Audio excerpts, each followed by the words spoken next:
Hello and welcome. We have here today your two favorite badass reverends, Rev C and Rev KA, on the listening field. Our mission is to have frank, weird, and honest conversations about spirituality, chaplaincy, and spiritual care from an interfaith, non-denominational lens.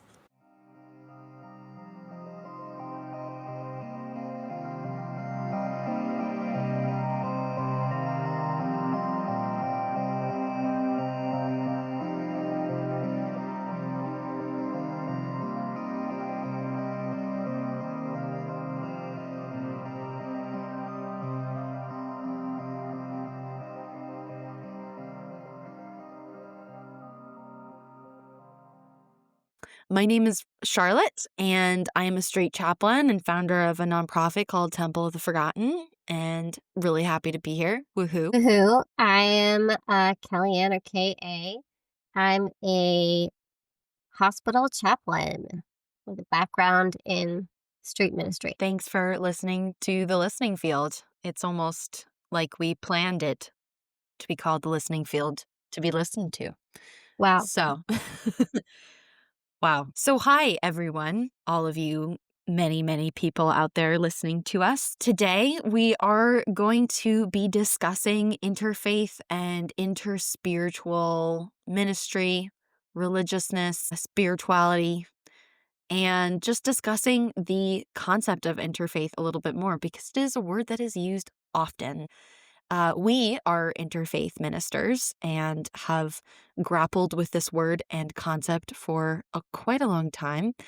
And so we're going to talk about what that means and what it means to us to be interfaith ministers, because most people don't actually know what interfaith ministers are. I don't know about you, KA, but the amount of confusing faces that I get. Right. I feel that it's a relatively new term. Like it's not that old. And what it is complex and doesn't neatly fit into a little box. So people don't like that generally when things aren't simple.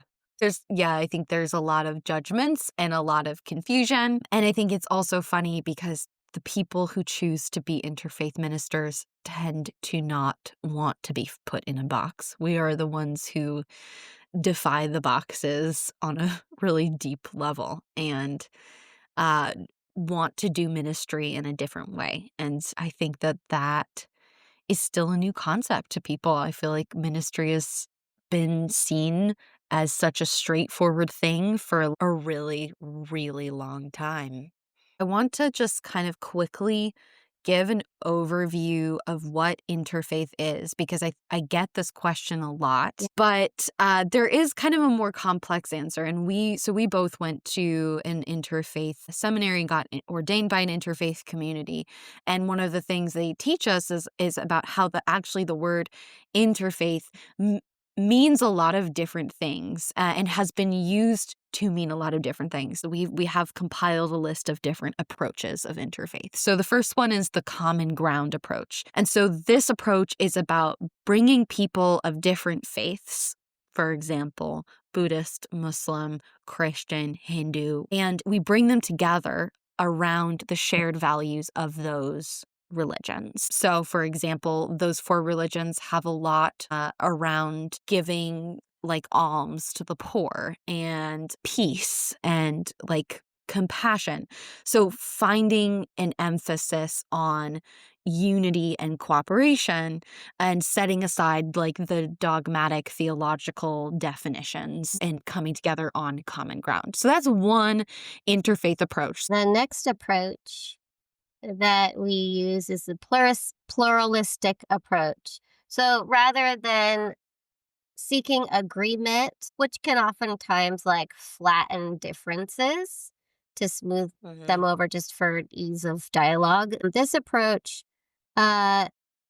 values in-depth dialogue that explores differences with curiosity and respect. Each tradition is honored in its uniqueness, and diversity is seen as a strength. So the pluralistic approach is used in interreligious dialogue because it allows for differences rather than seek common ground, which isn't necessarily a bad thing. It's not bad to Right. see where there's similarities. It just it's not the primary focus. Somewhat similarly, the theological exchange approach, it's kind of more so theological. So it's really rooted in study and Hmm. discussion and traditions coming together and understanding each other's core values and beliefs and spiritual and moral questions. Another approach we have is the cooperative action approach. And this is sometimes called faith in action.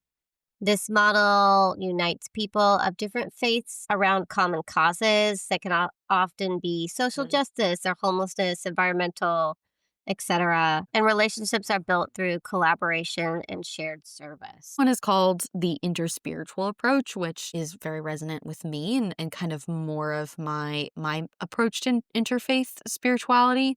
And this is focusing on the shared spiritual Mm, experience rather than the belief. So it's the mystical experience that people of all faiths have in many different capacities, and it's kind of about deepening mutual understanding and connection mhm, and understanding each other's lived spirituality that is deeper than your dogmatic beliefs or your faith beliefs. And I include people who are atheists and agnostics in this, that they're part of the conversation of the interspiritual approach because we all have a kind of a common human spiritual experience. mhm. And the last model we're going to go over is the multi faith coexistence approach. So, here, multi faith traditions share a space, and that includes hospitals, prisons, or other public institutions, and all while maintaining distinct practices. The goal is inclusion and peaceful coexistence rather than deep dialogue. So, we're just trying to get along.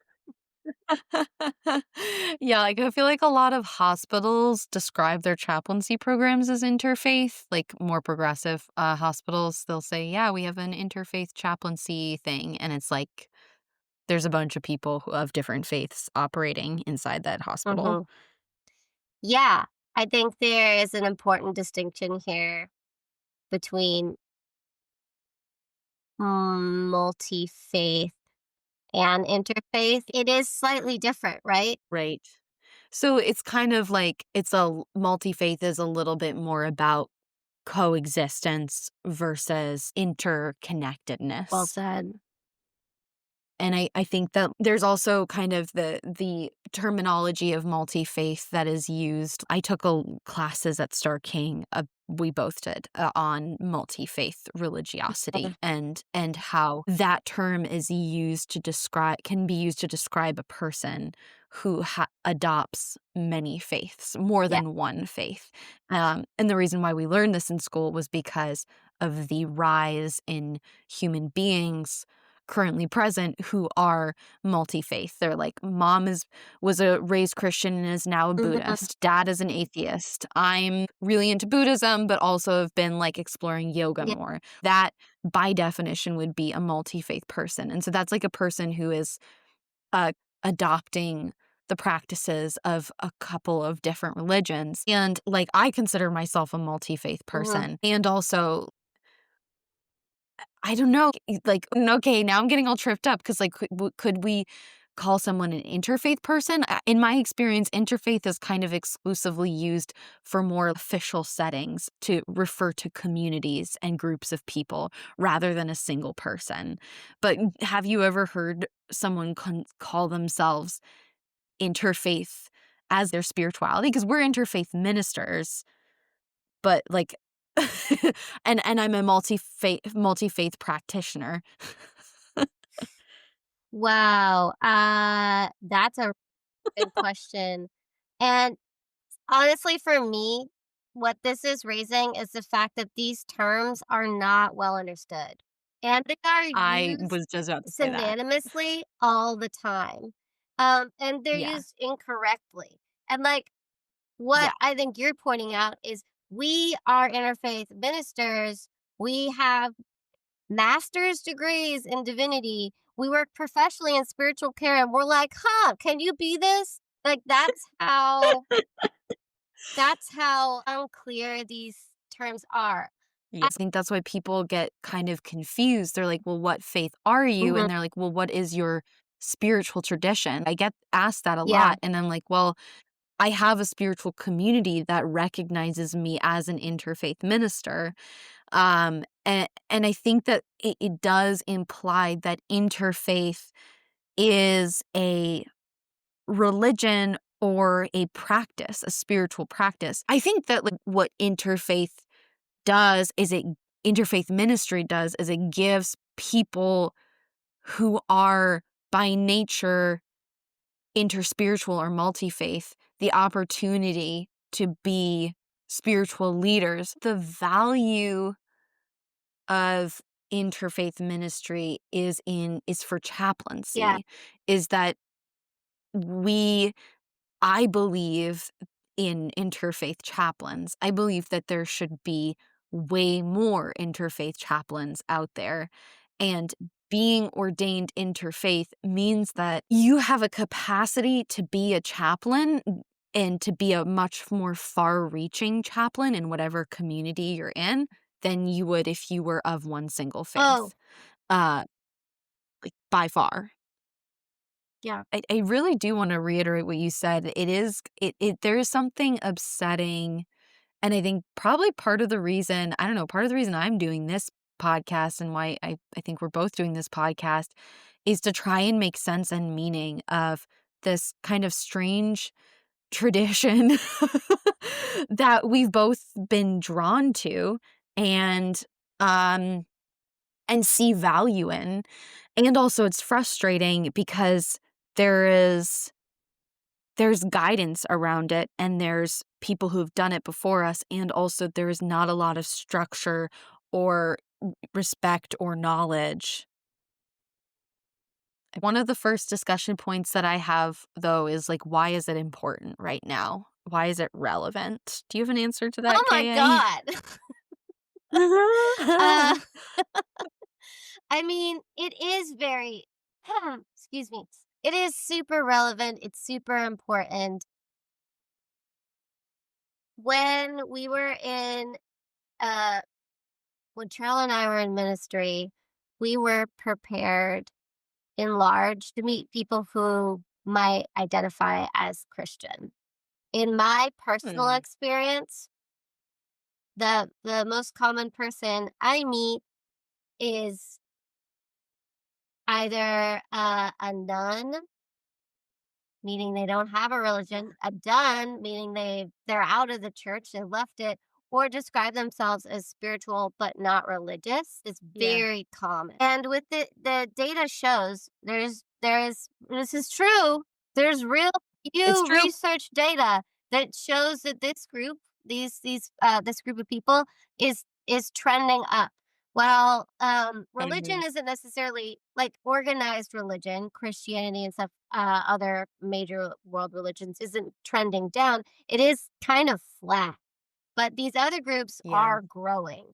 Churches are Yeah. struggling. People have lost their faith communities. Many people just don't feel at home um, in Mhm. a traditional religious environment, yet crave community. And community is Yeah. just so important to ministry, to your spirituality. However you navigate your life, you're going to need a community.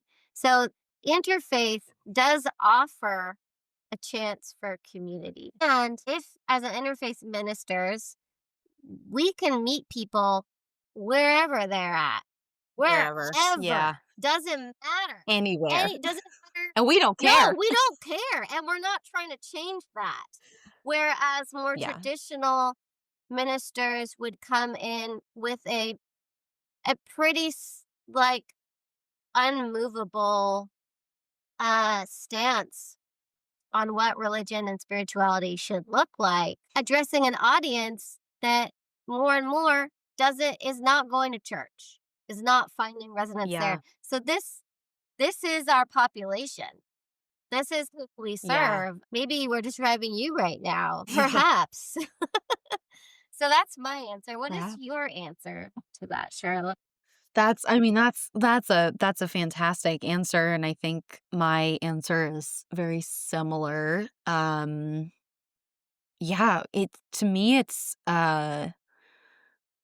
so relevant. We're living through a psycho-spiritual, revolution, and I think there's a couple of reasons why we're living in a psycho-spiritual revolution. The first is because of social media and just kind of the spread of ideas and people kind of adopting new ideas around spirituality in like this really mass way. Psychedelics, I think, have radically changed the field of spirituality and religiousness, especially amongst young people. And I think that the destruction of the earth and the awareness of old religious ways and how it has contributed to the destruction of our earth and the kind of the collapse of our society and the collapse of morals has become so present via social media that there is so much distaste and discord around the Mhm. religiousness.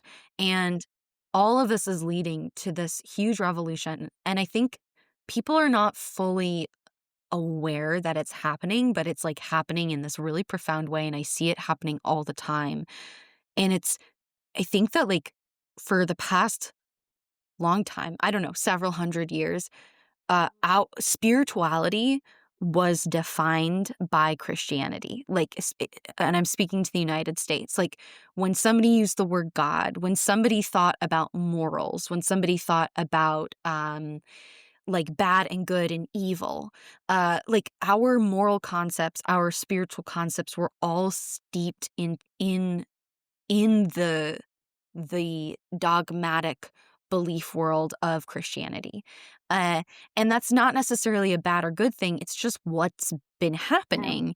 And this psycho-spiritual revolution, people are starting to no longer think of God as a dude in the sky. We're starting to not like, we're starting to not exactly think of good and evil as in heaven and hell and the devil and like, I think we don't understand, and I come up against this all the time.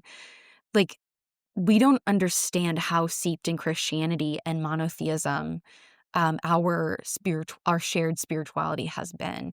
And all of the things that I just mentioned have caused this kind of crack and this evolution where more and more people are starting to change their, perceptions of what these things are. I feel like I'm being kind of vague, but like I'm trying to just like kind of like what I'm trying to paint a picture of is like spirituality is not Christian. And spirituality is actually profoundly diverse and has a profoundly diverse experience. The mystical experience is different for each and every person. So many people are finding their spirituality and mystical experiences out on mountains and in the forests and like just with the earth. Um like going to a religious or spiritual event is no longer going and sitting in a pew. Like you could be going to an entheogenic experience. You could be going to like an earth-based pagan witchy circle. You can be like going to a Quaker meeting. You could be going to a sangha and meditating with people. We're no longer defining spirituality and religiousness by exclusively Christianity. And so I think that this psycho-spiritual revolution is something that is happening, and it's happening subtly and also in big ways. Like as KA said, like we're seeing churches die, we're seeing more SBNRs and nuns and duns. And for me, multi-faith interfaith ministry is absolutely crucial because even though this massive a surge of change is happening, spiritual leadership and ministry and just having guides along the path is still absolutely Yeah. vital. And our definition is changing as well. We're not like one of the things I hate most about preaching is that I have to go stand in a frickin' like a wooden box above everyone else. And every time I preach, I have to like talk to the minister beforehand and be like, can I actually stand on ground level with everyone else because this shit doesn't work Yeah. for me. Like, I think interfaith ministry is changing in the sense that we're not here to be better, spiritually better or superior in a hierarchy to anyone else. We're here as companions. And that is us matching this revolution that's happening, which is this kind of grounding, regrounding from this like the hierarchy that was present. Yeah, we meet the needs of the people. We don't impose needs on them. We Yeah. meet them where they're at. And right now there is and has been for a while, like big movements in how people perceive of religion and spirituality and a divestment from, I want to say, even specifically Protestant Christianity, which has been, you know, Mhm. the unofficial official religion of the greater United States. Yeah. And that divestment is real. And I also want to Yeah. clarify that in this conversation that we're not making judgment calls about Christianity at this time. Yes. But these are 100%. Yeah. observations um as Yeah. spiritual professionals who this is our work. Um Yeah. this is Yeah. what we do. Literally. And Yeah. yes, I think especially people who are interfaith, people who go through interfaith ministry are really reflecting this radical shift that you just described so well. Like we're seeing Yeah. the need and we're meeting it. And that's at least a reason why I chose interfaith over other paths, pagan, Yeah. Buddhism, all considered, Yeah. other ones too. But this one, I was like, this is the most expansive. Uh, this is the most Yeah. expansive, Yeah. and the people are expanding. Yeah. I that's a good question for us is why did we choose interfaith spirituality? And my answer is exactly what you said. I was like, feel um I can feel the Mhm. shift happening and I wanna be on the side on the expansive, new side of history. I wanna be I'm a minister. I've wanted to be a minister since I was a child. Like, this is my deepest calling as a human being, and it would have been so much easier, to become a UU minister or a pagan minister, and instead I was like, this interfaith thing has something really potent in it that it is expansive and it's of the future and it speaks to so many different people, and as somebody who works with, populations of people who have been just like ravaged by society and hated and just completely discriminated Yeah. against. Uh, I really wanted to participate in something that was the least oppressive and the most like new Yes. and the most potential because that's what is needed right now is new. It's new. Like we need new ideas, we need new people, we need new concepts, we need new things. And I also want to reiterate, like I'm literally wearing a Mother Mary necklace right now. Like I am not. There's no judgment towards any religion whatsoever. It is. Uh, they are all beautiful, and also like we want a seat at the table too. Yes. So well said. I'm gonna repeat something you said that really stood out to me of the future. That is Mm. that is really uh evocative and true. And as you maybe I think you were here for this, but there was a something at Start King, one of our like seminar things that was basically just on the intersection of sci-fi and religion. And Oh um yeah, it's so really good. cool and thinking of, interfaith ministry is a little bit like sci-fi and that we're writing the spirituality of the future. Oh, I love Like, that. I love that so much. and going back to our beginning conversation, like, Mhm. these things are hard to define because of their newness, because of their change, because they're changing, because it's so dynamic, and potent, I think. Yeah. Very potent. Yeah, and it's an interesting conversation. And I'm curious, KA, so the word interspirituality has was popped up for a second there and when we were defining interfaith, and it's a word that I've been starting to actually use. I've started replacing interfaith minister on like my bios with interspiritual. And I'm really curious what your experience with that word is. And yeah, it's a what is it? What are we doing with that word Uh, in the future of the world? I don't have a good I don't have a good answer for that. What are your thoughts on it? Since you're using it and it's alive for you. Mhm.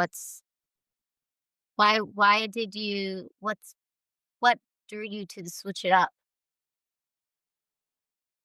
I started hearing a lot of feedback from different people and different conversations with colleagues around the word Mhm. faith and how the word faith has really deep Judeo-Christian Yeah. connotations and references. And so this kind of going back to what I was saying earlier about how our spirituality and our definitions of spirituality have been very influenced and marked by the context of Christianity. A lot of the words that we use have really deep Christian Yeah. roots, like minister. Mhm. And the word faith is one of those. And some people disagree. Some people say like faith is belongs to everyone. Other people find it to be very Christian. And another thing that I realized was that if I'm an interfaith minister, that word basically says that I am a minister for those who have faith. And I'm not just a minister for those who have faith. I'm a minister for atheists and people who are fully done with their religion, people who are angry at the universe, God, whatever you Mhm. want to call it. So that was has been sitting on my heart, and just like the when people ask me like what kind of interfaith minister are you, like I am very clear, like I am the minister for the mystical spiritual experience that underlines human the human Mhm. condition. I Your faith is beautiful, your religion is beautiful, your spirituality is beautiful. What I'm here for and what I'm here to tend to is the thing that the spiritual aspect that connects all human beings. And I have been playing with interspiritual because I feel like that in some small way touches on yeah, that beautiful, interconnected, mystical experience that belongs to all of us, no matter if you believe in God or whatever. Like, we all have moments where we look at the moon and we're like, whoa, Mhm. I'm on a small dot hurtling through space, or like moments with family and friends, or moments with trees, or moments when you feel like the breath of life or whatever. Like, it doesn't matter if you're an atheist or not. Even if you're an atheist and you're looking at a piece of science for the first time, like to me, that's part of the underlying spiritual experience of awe and wonder. And I'm more interested in that than I am in the the pluralistic conversation between Mhm. religions. And in many ways, the pluralistic conversation between religions really bothers me. I'm like, I don't care what the religions Mhm. believe. I probably shouldn't say that out loud. Oh, But like I'm more interested in the spirituality, and so like to be a minister of that feels really that's like who I am at my core. And to name that is really important. So that's I've been playing with interspiritual, which is just again another word that nobody understands the meaning of.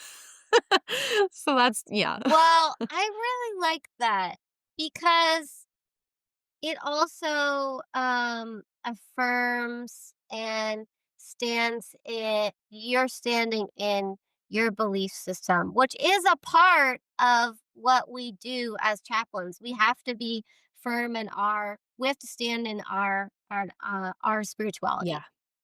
Um, 100%. and, it seems by adopting this way, it resonates closely with your spirituality, how your worldview, how you include everyone Mhm. in it, and how you're meeting people.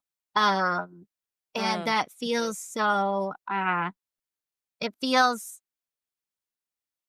more specific and true than interfaith does by using interspiritual.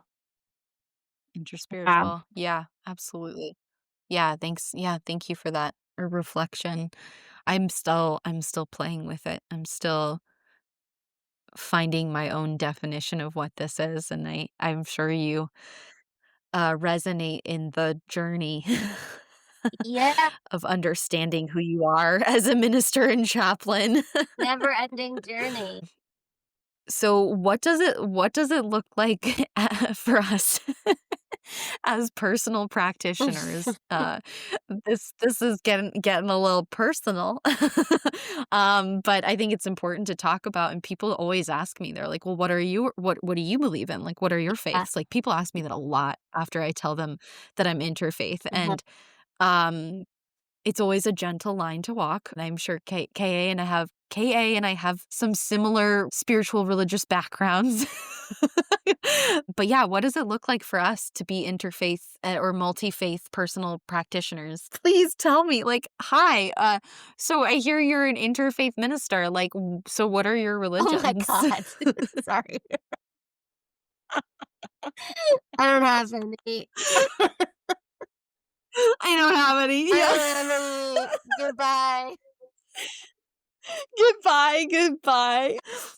Why is it so hard for us to point blank name our religious spiritual faiths, to people who ask us, to the internet? It's hard. Maybe that's the first It's question. hard. It's It's hard. really, Yeah, really hard. And I feel I'm happy. I'm happy to explain it to people. And I've got it yeah, down, probably like you, to be as like short as possible because people are start glazing yeah. over quickly. And I'm like, but this is really Oh, yeah. important. Yeah, like, "Wait, Just listen for one more second. come on, come on." I feel very cautious about it, and my, like, little elevator pitch has changed so many Mhm. times. Yeah, You me too. know, it's gone through, like, many iterations for a while, and I'd say something like, "I believe in the validity of all persons', lived Mm, experiences and spiritualities or lack of mm, spirituality." Um, I stand, in my own practices as um, insert whatever I'm feeling in the moment of my grab bag right, of right. spiritualities. And really, I am Yeah, choosy. I like it changes. Um, it but I changes. often say that I'm grounded in earth-based traditions. Very, Yeah. very wide. We're going with all of them.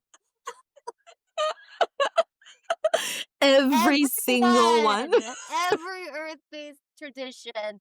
Or, also depending on who I talk to, because my background is very grounded in, Jungian psychology. I might say that Mhm, I mhm, also bring a um Jungian lens, or one that values uh, the unconscious or the self very high. mhm. But it depends, Charlotte. It does Depends. depend, and I think that that's the so it's a funny thing because, um, I can say, KA and I with confidence, we both have ever-changing, very, like, how do I say this? Our faiths are constantly Yeah, flowing, and I I have I have seasons for different yeah. faiths. I typically personally, like, well, when people ask me, I'll say, like, the kind of the solid faiths that I have are Taoism, and I also say Mhm. earth-based. Uh, and if I've perceived someone to be a little bit more open, I'll say pagan, but I rarely will say any other words like Yeah, witch, because that will uh, create a lot of nervousness in a certain degree of people. And also brings the conversation a little bit too much and the focus a little bit too yeah, much on me. And typically in these scenarios, I'm not the one who needs to be yeah. focused on. So earth based and Taoist. And also like my first experience with God, the first time I ever felt the presence of God was in a Mm, mosque, and I, like, studied Islam for a couple of years because I was like, "This is fucking epic," and then started to have a really intense relationship with Kali and Shiva and, like, went through a huge Hinduism mhm. phase and still hold Hinduism very close to my heart. Went through, like, Buddhism, uh, went through a really intense kind of, again, earth-based phase at the same time that I was coming in close relationship with Mother Mhm. Mary. Yeah, Um, then discovered Taoism and also found a great relationship with Jesus once I started my work as a street chaplain because he's kind of like the OG street really is. chaplain. And have, like, since really, developed a really strong practice, based on, like, paganism and earth-based, religions and feeling really closely connected to the cycles of the earth and basing my spirituality on that, while also having this underlying, faith in not even faith isn't really the right word, but underlying belief in Mhm. Taoism. Um, and so, like, yeah, ask me any day of, like, the month, year, week, and, like, today, I've been feeling really connected to Mother Mary, like, it feels like she's come back to me in the past Mhm. few days, and so and, like, the past few months, like, it's been a completely different deity thing, like, I've been working with somebody else, and so it's just interesting, like, trying to define this to people and explain this to people in under 30 seconds, but we are the living definition of modern spirituality, I would say. Yes. It's pretty badass. I think it would be cool if our many listeners Many. Emphasis let on us many. know how they feel about these terms, if they Oh, yeah. them, um, if, uh, if there's another term that works better for them, how they would Yeah. feel about being met by someone who, pushes the bounds of, conventional ministry in this way. Yeah. Yeah, I wanna Yeah. hear from the masses. I wanna hear from the masses. I wanna hear. Can they get in touch with us, Yeah. Charlotte? Yeah, can the masses get in touch with us? Yeah, I am in such agreement, and our emails are on our Mhm. website, and yeah, if one day, if anybody ever emails us, it would be really cool to talk about what people say. Yeah, let us know if we can use it live.